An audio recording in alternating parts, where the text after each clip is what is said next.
1997 Honda Civic has a rod knock. I'll send the video now so y'all can see what I'm talking about.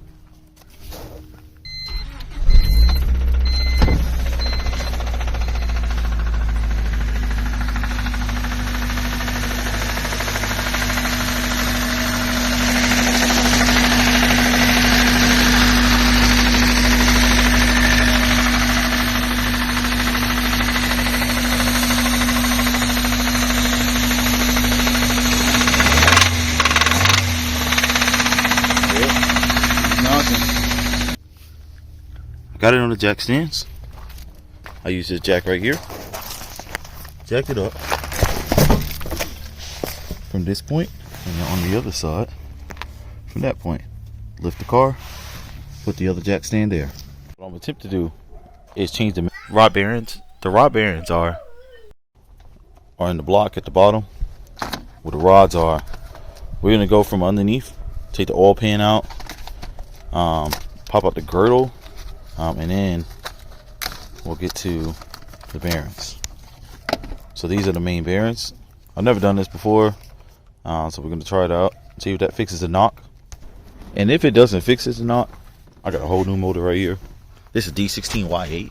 Probably can't see it on the block there, but I have another one just in case that one doesn't work out. This one needs a head gasket, so let's get to it. So you don't necessarily have to remove the exhaust manifold. For me, I'm probably going to end up removing the exhaust manifold itself, mainly because below on the bottom of the exhaust manifold, these three bolts that you would usually take out, well, nuts, are pretty much seized in, and I don't feel like attempting to try to remove them. So I think I'm just going to remove the pipe. There's two bolts up there, and then I'll take out the bolts for the exhaust manifold. Probably best to go ahead and start draining the oil, but I'll get to that once I get the pipe off. So down here you'll have a 12 on this end and a 14 on this end, and you'll put that 14 on, put the 14 on right here like this, and you'll turn it this way. And you do the same for the bottom as well. I usually start with the top because the top is a little bit hard to get to, it's a little tight. Alright, so both bolts and the nut is removed. And this is what it looks like. That's the nut that you was removing. This nut at the end here. So when it comes apart, it looks like that. I just put the nut back on so we don't lose it. We'll need it. So back at the top, these are 12 millimeters nuts, so should be 8, I believe, all together. 1, 2, 3, 4, 5, 6, 7, 8, 9. Actually 9, can't count, so there's 9 of them. Usually you have a shield over it, and I believe it's just 2 bolts that come out for that shield. I don't have it. These can sometimes be really tight. I removed these about a couple of years ago, so they're not as tight. So let's get to it. For these bottom ones, I'm using an extension, something like that. Alright, so went ahead and removed all the nuts so I can move freely now. Keep in mind that should probably need to unplug the O2 sensors, so I'm gonna need to do that. Okay, so to remove the sensor, first you'll probably have a bracket here, this one right here. Go ahead and click or push the bottom, this bottom piece here, push that down and then slide it out that way. Then this will allow you to unclip it, pushing that down, and this will lift up like that, and then you can pull it out. There's one more at the bottom, but mine's just kind of like sitting right here. The bottom O2 sensor, same thing. Open that up and then push that out.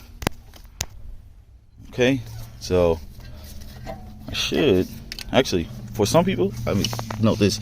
It's usually, sometimes there's a bolt there. Mine's already removed from a while ago, so that's why I don't have one there. And back at the bottom, there's one more thing I forgot. Right here, these two has to be removed. I think they're 12 millimeters, and then this way we should be able to drop the exhaust manifold with the pipe to the bottom. And one thing I forgot to mention, don't forget your safety glasses. I actually got some stuff in my eye earlier, so I grabbed them. My wife brought me some, so don't forget the safety glasses. Okay, so all right, so it's probably easier for me to do this because I have a slim fan up here. Eventually I'm gonna do a turbocharge and all that stuff, so that's why the slim fan is there. You might not be able to get it down that way, but for me it was the best alternative because I didn't want to possibly break these bolts here because I don't have another exhaust manifold, so I'm able to slide this from the bottom out. Done. Next up, probably you could start removing the oil. There's a little bracket here that's connected to the transmission, so I think we'll go ahead and remove that.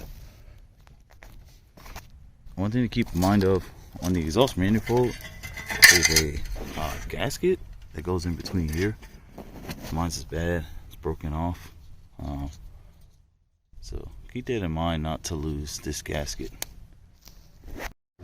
Okay, so back to the bracket. I believe 12, 14, 14, and then up here 12 as well.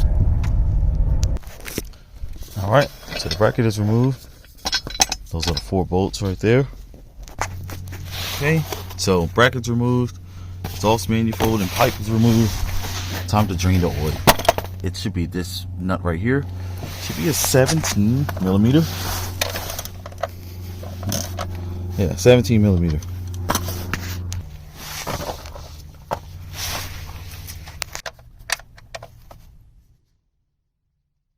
Okay, so oil's pretty much drained for the most part.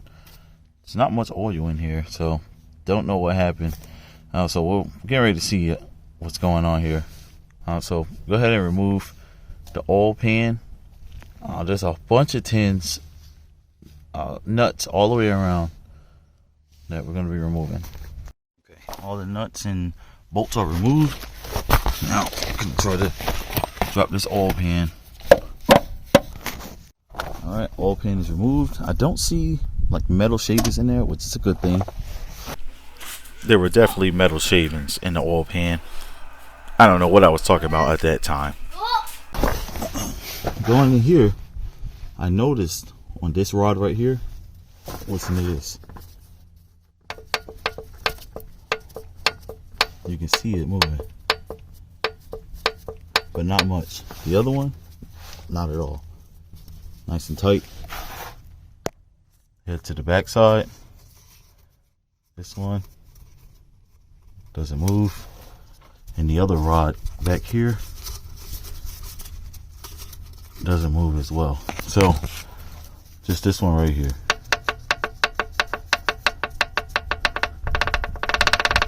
That's my knocking sound right there. Go ahead and work on changing the rod bearings out. So this was just part 1. Part 2, I'm gonna go ahead and change out the rod bearings. So I appreciate you guys and ladies for watching. Again, my name is Rich. Have a good one. Peace.